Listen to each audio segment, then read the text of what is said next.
nasceu em Belém e no meu coração. Juntamente com as nossas crianças, os pequenos gigantes de nossa igreja, nós queremos desejar a você um excelente mês de dezembro, um Feliz Natal. A palavra de Deus nos diz, lá em Salmos 8:2, da boca dos pequeninos e das criancinhas de colo, o Senhor suscita o verdadeiro louvor. Palavras essas lembradas pelo nosso Senhor Jesus e registradas lá em Mateus 21, quando Jesus sinaliza que as crianças, com toda a sua simplicidade, foram capazes de reconhecer que diante delas estava o cumprimento da promessa, a figura do Messias. Nossas crianças hoje nos convidam a celebrar o Natal de Jesus, a nos lembrarmos o que realmente importa nesse mês. Nós desejamos a você um culto abençoado, um culto inspirado.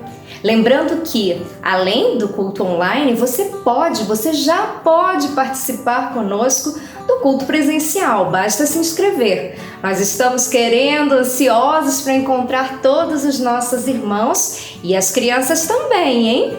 Os nossos cultos voltados para o grupo infantil da nossa igreja, para as crianças, está funcionando e aguardando pela sua família.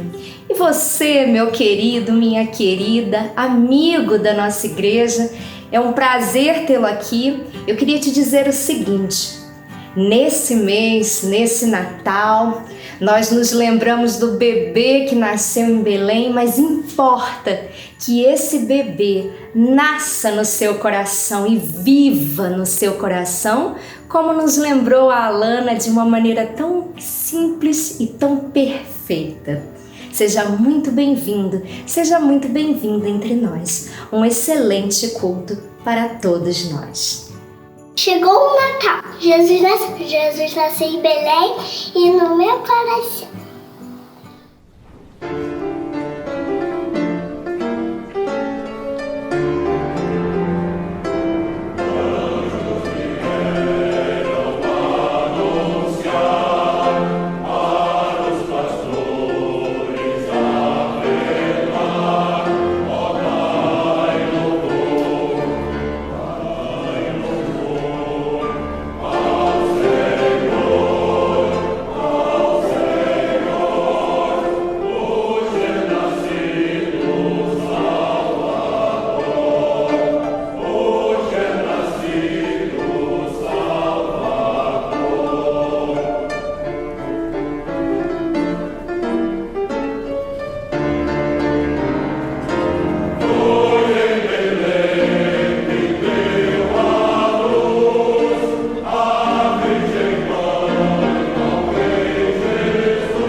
Senhor é misericordioso, afirma a Bíblia em muitas de suas passagens, entre as quais o Salmo 78, verso 38.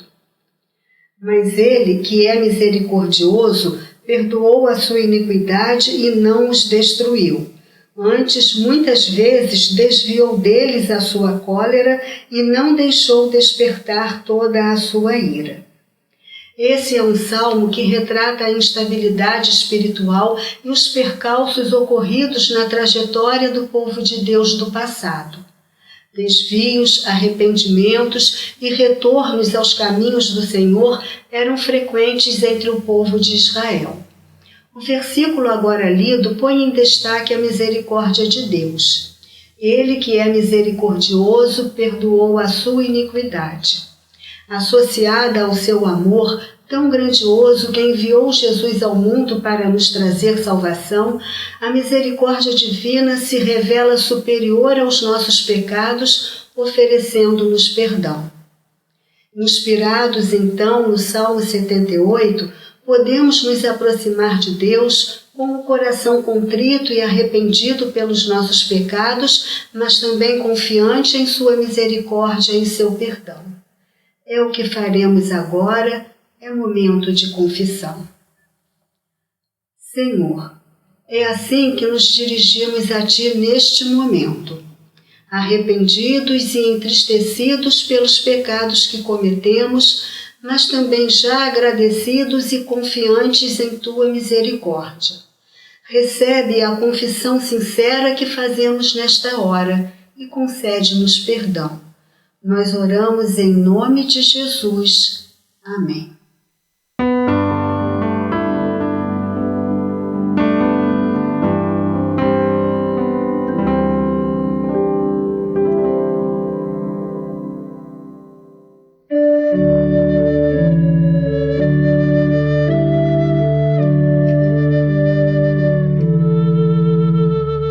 Por entre a neve floresceu, o inverno tem calor.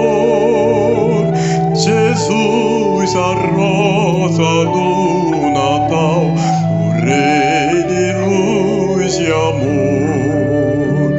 Cantaram anjos, glória a Deus, e o mundo se alegrou.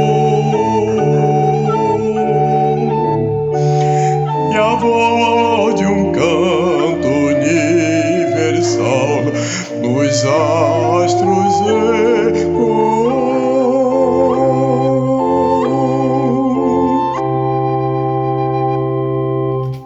Ó, vinde e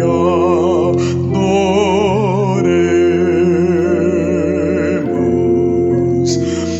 Ó, vinde e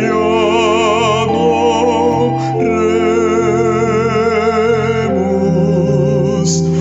Ó, vinde e adoremos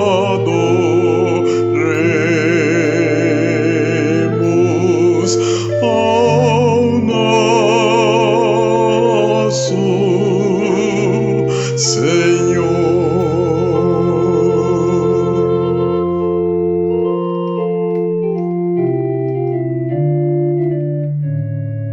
Um novo enlevo sempre traz a noite de esplendor,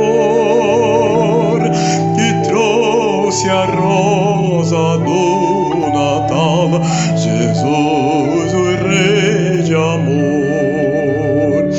Cantaram anjos, glória a Deus, e o mundo se alegrou. E a voz de um canto universal nos astros ecoou.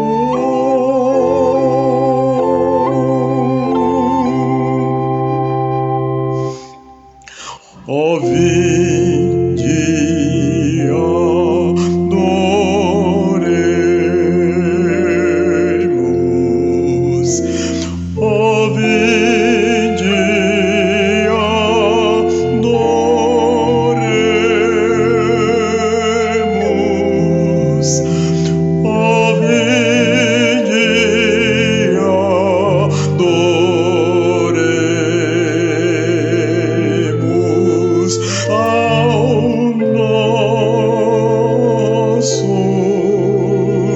Senhor.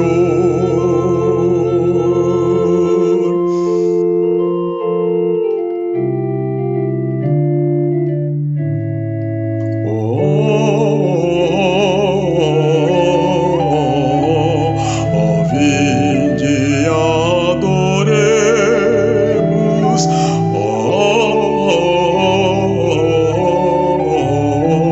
ao nosso Salvador.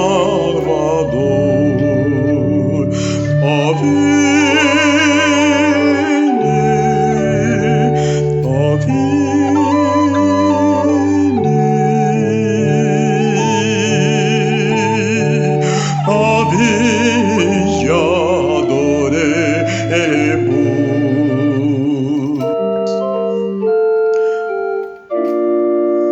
Vinde adoremos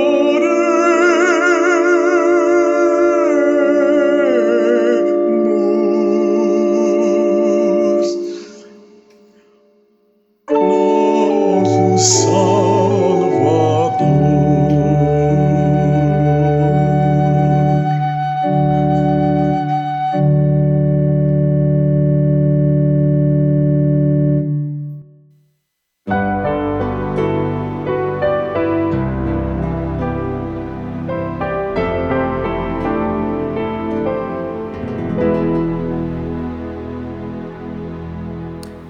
Diz a palavra de Deus no Salmo 119, versículo 105: Tua palavra é lâmpada para os meus pés e luz para o meu caminho. Nesta noite meditaremos sob o título Saia da Escuridão. Eu li uma pesquisa que foi feita recentemente nos Estados Unidos. O entrevistador perguntava às pessoas qual é o versículo que elas mais citam, qual é o versículo da Bíblia que elas mais dominam, que elas mais conhecem. E o versículo que ganhou foi o seguinte: Deus ajuda aqueles que se ajudam. Esse foi o versículo que ganhou. Só que isso não está na Bíblia, portanto não é um versículo bíblico, nem o conceito está na Bíblia. Bom, segura essa informação aí e vamos para a própria Bíblia. Diz a Bíblia que quando o povo de Israel estava escravizado no Egito, Deus mandou 10 pragas para atormentar o Egito, para atormentar o teimoso faraó, para que ele então liberasse o povo a ir para a liberdade. E 10 pragas. A 9ª praga é interessante. A 9ª praga foi de trevas. Não havia luz, um blackout total paralisou a terra do Egito. O apagão geral era geral, mas a Bíblia diz que lá entre os escravos israelitas havia luz. E agora? Os patrões estavam em trevas, mas os escravos tinham luz, estavam na claridade. É que os israelitas tinham um gerador próprio, alimentado por um combustível desconhecido dos engenheiros do Egito. E esse combustível era a presença de Deus. Eu acho que era muito estranho ter luz na senzala e trevas na casa grande. Mas era exatamente assim que estava acontecendo naqueles dias. E por que isso? Por que essa inversão? Porque só Deus pode iluminar o barraco, deixando o palácio às escuras. E essa situação não acabou. Hoje ainda é possível encontrar gente pobre vivendo na luz e gente rica vivendo nas trevas. Ainda o cenário do Egito persiste, ainda é o mesmo cenário de hoje. E estão nas trevas porque querem, porque a Bíblia, a palavra de Deus, projeta luz sobre as nossas crises. Quer ver só? Em primeiro lugar, a Bíblia é lâmpada para a consciência. lâmpada para a consciência. Sim, porque este mundo é um beco escuro, mas a Bíblia é a lanterna para os pés do indivíduo que teme ao Senhor. E quando esses pés tentarem se desviar do caminho, a própria Bíblia os repreenderá. Eu li uma história que hoje parece muito boba, mas é uma história que na época fez sucesso. É a história de um próspero comerciante que foi visitar a Inglaterra e lá ele ficou conhecendo uma invenção recente da tecnologia da época, o microscópio. E ele ficou encantado com o microscópio, ficou impressionado. Ele examinou algumas pétalas de flores e ficou tão encantado com o que ele via no microscópio que ele determinou-se comprar um e levar para a terra dele. Comprou um microscópio e levou para a terra dele, para o seu país. E lá o microscópio, você pode imaginar, foi um sucesso total. Mas um dia ele estava para fazer a sua refeição e ele teve uma curiosidade: como é que é o meu prato, como seria o meu prato no microscópio? E colocou a comida no microscópio. Sabe o que aconteceu? Ele ficou tão apavorado, porque ele percebeu que na comida havia pequeninas criaturas, bichinhos vivos se arrastando pela sua comida, verdadeiros monstrinhos em miniatura. Conta a história que ele ficou tão chocado com a visão que ele resolveu acabar com aquilo. Sabe como? Quebrou o microscópio. Por isso que eu falei que é uma história tola. Quebrou o microscópio. A Bíblia é um microscópio que, colocado sobre o nosso coração, revela todas as nossas impurezas. Mas ao contrário do homem, não devemos quebrar a Bíblia, não devemos quebrar o microscópio, não devemos nos desfazer dele, mas consertar o que está errado em nosso coração. Lâmpada para o indivíduo, lâmpada para a consciência. A Bíblia expõe com franqueza a fraqueza dos nossos corações. Ela põe o dedo nas nossas feridas. E uma de suas funções é justamente essa, é a função repreensão, é a função correção. E ela nos corrige, como lemos em 2 Timóteo 3,16, Nova Versão Internacional. Toda a Escritura é inspirada por Deus e útil para o ensino, para a repreensão, para a correção e para a instrução na justiça. Veja um exemplo da franqueza da palavra de Deus. Se eu chamar alguém de ladrão, e eu vou ter um problema sério para resolver depois. Se eu chamar alguém de avarento, ou de adúltero, ou de invejoso, se um de nós chamar o outro disso ou daquilo, vai ter problema. Pois a Bíblia chama a gente e não é problema. Veja só, 1 Coríntios 6, 9 a 11. Não sabeis que os injustos não herdarão o reino de Deus?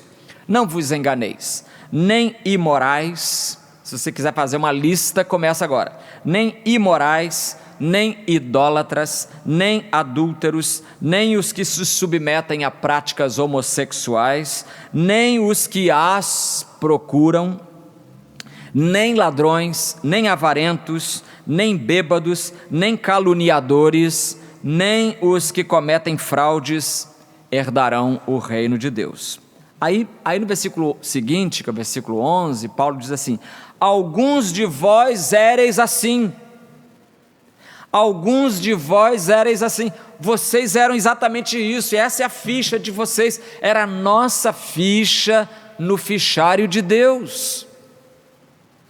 Mas, graças a Deus, mas fostes lavados, santificados e justificados em nome do Senhor Jesus Cristo e no Espírito do nosso Deus.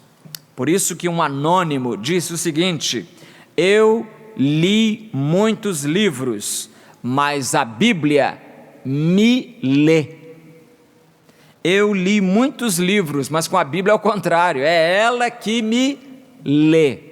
E como disse um autor, Paul Hovey, os homens, olha aí, os homens não rejeitam a Bíblia porque ela se contradiz, não é por isso não, mas porque os contradiz, porque os contradiz. E meus amigos, quantas vezes a palavra de Deus me repreendeu, quantas vezes ela me repreende ainda hoje, e eu tenho certeza que me repreenderá sempre, para que eu permaneça no caminho do Senhor. Então não confie no seu coração é enganoso, diz ela. Não confie na sua consciência, que pode enganar você, inclusive perdendo a sensibilidade. Não confie nos seus sentimentos, como sugeriu a apresentadora norte-americana Oprah Winfrey. Há pouco tempo, Oprah Winfrey deu um conselho dizendo o seguinte: os seus sentimentos são realmente o seu sistema GPS para toda a vida. Quando você deve ou não fazer alguma coisa, o seu sistema de orientação emocional vai lhe dizer. A gente concorda que esse conselho talvez tenha sido bem intencionado, mas não é correto. Não é correto, não é 100% seguro confiar nos sentimentos da gente, porque os próprios sentimentos podem estar contaminados pelo pecado. Então a Bíblia é lâmpada para a consciência, para o indivíduo. Em segundo lugar, a Bíblia é lâmpada para a coletividade. Quando a lâmpada de Deus ilumina a consciência do homem, as coisas na terra ficam mais fáceis, a convivência entre os humanos fica menos selvagem.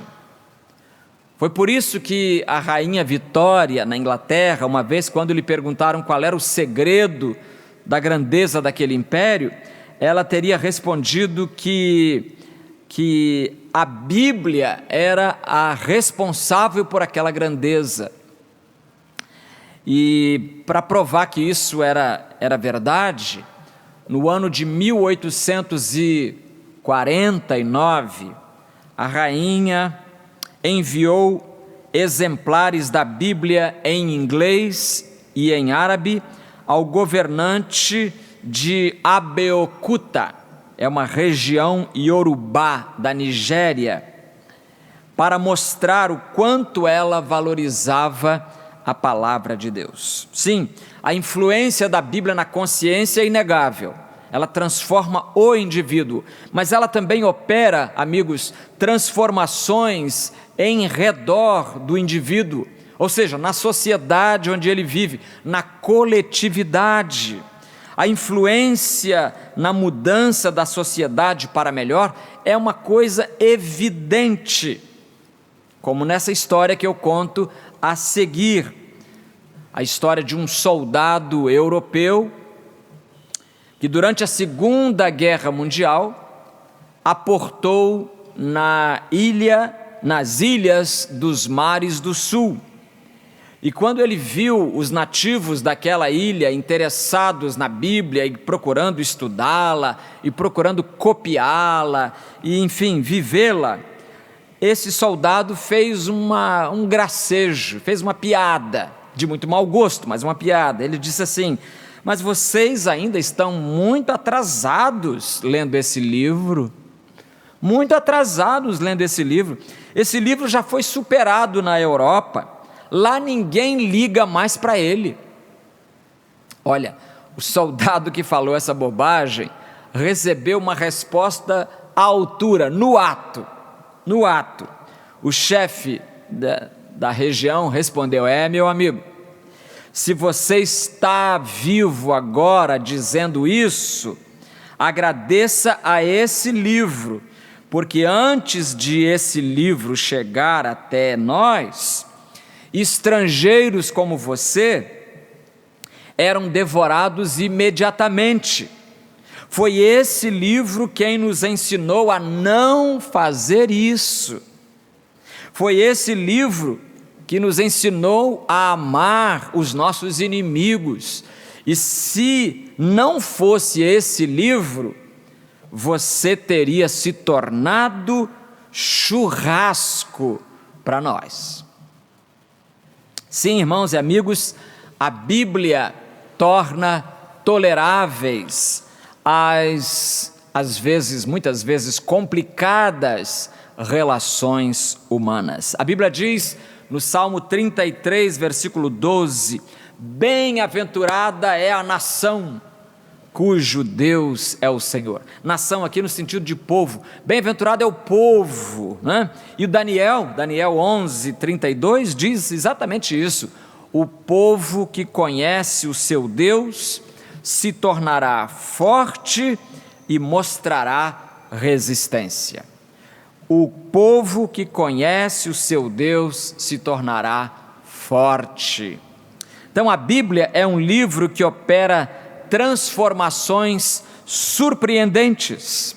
Eu me lembro de ler aqui nesse livro, em 2º livro dos Reis, capítulo 22, a história de um livro, que o livro foi perdido dentro da casa de Deus. E fazendo-se lá uma reforma, entre uma martelada e outra, uma lixada e outra, encontrou-se o livro. Alguém levou o livro para ler na presença do rei Josias, e o rei Josias se arrependeu de tudo que o povo havia feito de errado contra a mensagem do livro, e houve um grande despertamento espiritual, uma grande reforma social extraordinária. Eu li que um líder religioso na Bélgica repreendeu uma jovem e seu irmão por lerem aquele que o líder chamou de livro ruim. Está lendo esse livro ruim? Por quê? Que bobagem! Então a moça, apontando para a Bíblia, respondeu: meu senhor, há pouco tempo meu irmão era um preguiçoso, era um jogador e um beberrão, mas desde que ele começou a estudar este livro, desde que ele começou a ler a Bíblia, ele passou a trabalhar com vontade, não mais vai a bares, não toca mais no baralho, e agora traz dinheiro para a sua mãe idosa. E a nossa vida em casa é tranquila e agradável. Como é possível, Senhor, que um livro ruim, como o Senhor chamou, como é possível que um livro ruim produza frutos tão bons? Então a Bíblia é lâmpada para a consciência. Saia da escuridão e leia a Bíblia. A Bíblia é lâmpada para a coletividade. Saia da escuridão espiritual e leia e estude e ame a Bíblia. Em último lugar, a Bíblia é lâmpada para a comunidade cristã. Vamos falar então da influência da Bíblia na igreja.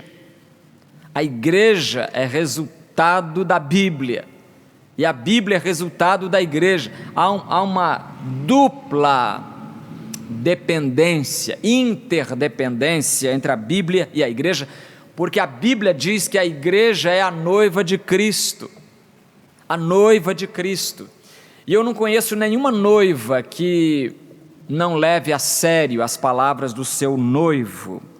É importante que ela valorize as palavras dele.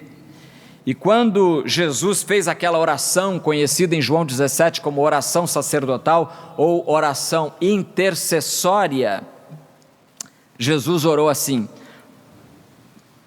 santifica-os na verdade, a tua palavra é a verdade.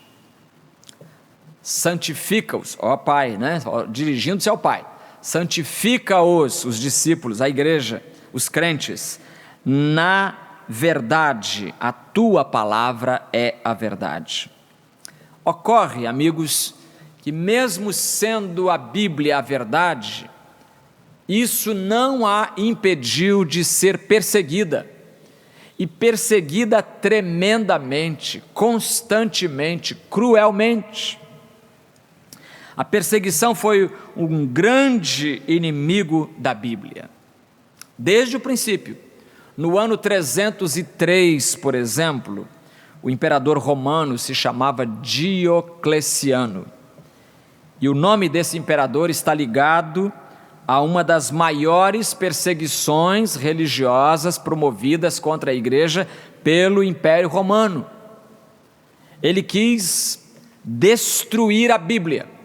Ele achava que se destruísse a Bíblia, os cristãos se dispersariam e voltariam às práticas do paganismo. Então ele quis destruir a Bíblia e por isso ele mandou queimar exemplares da Bíblia. E não só satisfeito com isso, mandou matar alguns cristãos que defendiam a Bíblia e que trabalhavam em copiar a Bíblia e tudo mais.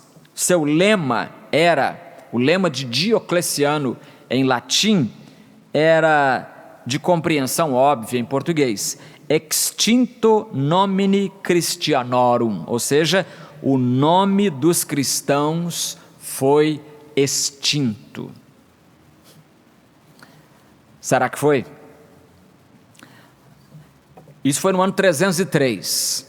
No ano 325, 2 décadas depois, Constantino, outro imperador, Constantino elevou a Bíblia à condição de juiz infalível da verdade no primeiro concílio geral. E o nome do cristianismo foi extinto. Então a Bíblia foi um livro perseguido, tem sido perseguido. Hoje não é mais com arma de fogo, não é mais com espada. Hoje ela é perseguida com argumentos, sabe? Com ideias. E nós vamos chegar lá. Porque o segundo grande inimigo da Bíblia é justamente a dúvida. Duvidar da mensagem da Bíblia é outra arma usada pelo diabo. Aliás, foi a primeira arma usada pelo diabo. A dúvida. Lembra? Lembra quando Gênesis 3, Deus dá a ordem ao casal para comer de toda a árvore do jardim tranquilamente, mas daquela árvore no meio, é como se Deus pendurasse uma plaquinha nela: dessa não coma, porque no dia em que dela comer, vai morrer. E a serpente chega para dona Eva e começa a argumentar e colocar dúvida. Foi assim que Deus disse? Não, não é bem assim. No Novo Testamento nós temos um exemplo também do mal que a dúvida causa. Você viu que Eva, dando ouvidos à serpente, às dúvidas que a serpente inoculou nela, dona Eva e Adão, seu senhor Adão e todos os filhos deles, nós herdamos a punição, o castigo pela nossa desobediência. Mas no Novo Testamento você se lembra de um grupo chamado judaizantes. Judaizantes. Como o nome diz, eram judeus, né? Judaizantes. Eram judeus que queriam judaizar todo mundo. Se alguém vinha para a igreja, eles queriam então que fosse circuncidado, que nem todo judeu é. Então, mesmo convertidos a Cristo, esse grupo, os judaizantes, eles saíram pregando por onde passavam, que para ser salvo a pessoa precisava se circuncidar. Atos 15, versículo 1, eles diziam: se não vos circuncidardes segundo o costume instituído por Moisés, para os judeus, não podeis ser salvos. Olha que coisa, não podeis ser salvos. E essa dúvida, como você pode imaginar, gerou muita confusão na igreja. O apóstolo Pedro, o apóstolo Paulo depois, eles eles levantam a bandeira da liberdade cristã, dizendo que nós, para sermos salvos, não temos que nos circuncidar. Se não fosse isso, se essa dúvida persistisse e vencesse, hoje, para alguém ser parte da igreja, teria que se batizar, mas antes talvez tivesse que homens se circuncidar, guardar o sábado, guardar a lei, fazer aquele sacrifício. Tudo isso Jesus já aboliu. Nós não precisamos fazer nada, Jesus é suficiente. Então Deus nos deu, a mim, a você, o privilégio de pensar. Eu lamento que muita gente hoje esteja abrindo mão do pensar. Muita gente não quer pensar. Mas a dúvida está incluída na possibilidade de pensar. Quem pensa pode duvidar de algumas coisas. Na ciência a gente aprende que a dúvida é boa. É a dúvida que faz o cientista ir pesquisar e levantar as soluções para os problemas. Pois bem, Deus nos deu o privilégio de pensar, e isso inclui a possibilidade de duvidar. Mas vamos combinar uma coisa. Duvidemos de tudo, menos de Deus. Duvide da política, duvide da política eclesiástica, duvide dos diretores de futebol, dos times de futebol, dos jogadores, duvide da sua família, mas não duvide de Deus. Esse foi o erro da dona Eva. Ela poderia ter duvidado da serpente, não do que Deus disse. Foi o erro dela. E é o erro de muita gente, é o erro de alguns jovens que, quando chega a idade para ir à universidade, eles chegam trazendo a bagagem que o cristianismo foi colocando na mente deles ao longo da criação toda. E aí chega lá um professor, porque tem PhD, porque tem pós-doutorado em Harvard, aí esse pós-doutor diz que a Bíblia é um livro de fábulas, de superstições, e se você quer ser um intelectual, você não pode mais seguir a Bíblia. Aí pronto, derretem-se todas as convicções daquele jovem, e o coitado para de vir à igreja, para de ler a Bíblia, rompe com os amigos cristãos, e agora arranja uma curriola para beber nos bares, para fazer o que bem quiser a sua consciência. Ele fecha a Bíblia na sua vida e vai errar à vontade. Ó, meu amigo, que o veneno da dúvida não encontre lugar no seu coração. Esse é um inimigo da mensagem da palavra de Deus. A perseguição, a dúvida, mas sabe qual é o maior inimigo? Nem é a perseguição, nem é a dúvida, é a indiferença. Esse é o maior inimigo. Certa vez eu li nas redes sociais essa seguinte mensagem, seguinte frase: quando a dor do próximo não lhe afeta, quem precisa de ajuda é você. Quando a dor do próximo não lhe afeta, quem precisa de ajuda é você. Ora, Jesus mandou a igreja ir por todo mundo e pregar o Evangelho. Será que nós podemos ouvir isso com indiferença? Tanto faz como tanto fez, ir, não faz diferença. Se Jesus mandou ide, ou indo pregai, então nós temos que ir e pregar, não temos opção. Jesus mandou os crentes amarem uns aos outros, e não só isso, mandou que amássemos também os nossos inimigos. Será que podemos ouvir essa palavra com indiferença? Não podemos. O Espírito Santo diz: não abandonemos, Hebreus 10, 25, não abandonemos a prática de nos reunir como é costume de alguns, mas pelo contrário, animemo-nos uns aos outros, quanto mais vedes que o dia, com D maiúsculo, se aproxima. Não abandonemos a prática de nos reunir. Se eu ouço, se eu leio esta palavra com indiferença, tanto faz ir à igreja como não ir, é a mesma coisa. Se é assim, meu irmão, então você está perdendo. Eu quis ler, tua palavra é lâmpada para os meus pés e luz para o meu caminho, porque hoje os batistas celebram o dia da Bíblia. E a Bíblia é o livro referência da nossa vida.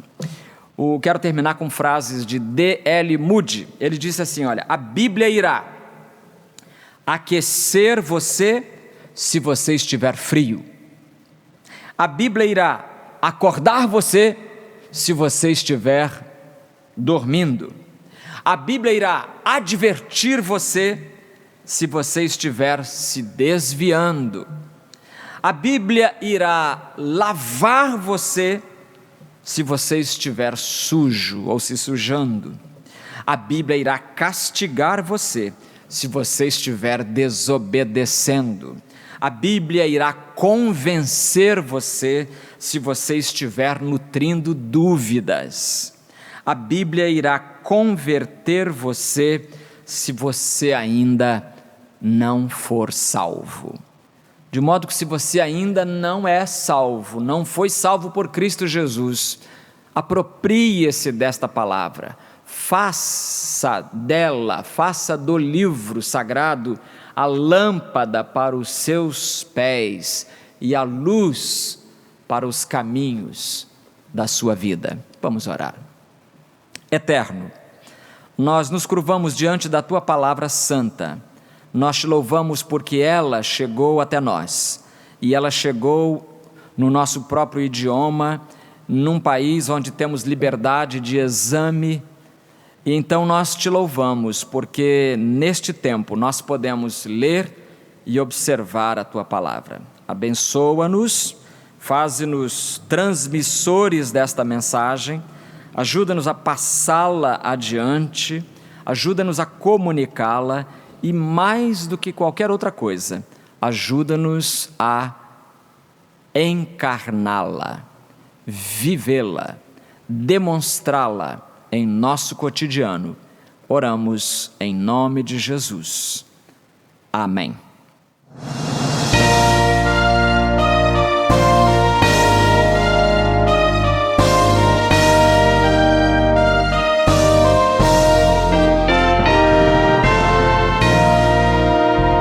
Deus nos mostrou seu grande amor, quando enviou Jesus o Salvador, Emmanuel, o glorioso.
Primeira Igreja Batista do Rio de Janeiro, somos os missionários Diego e Fernanda e nós atuamos aqui no Lar Batista Davi Gomes, em Barreiras, na Bahia.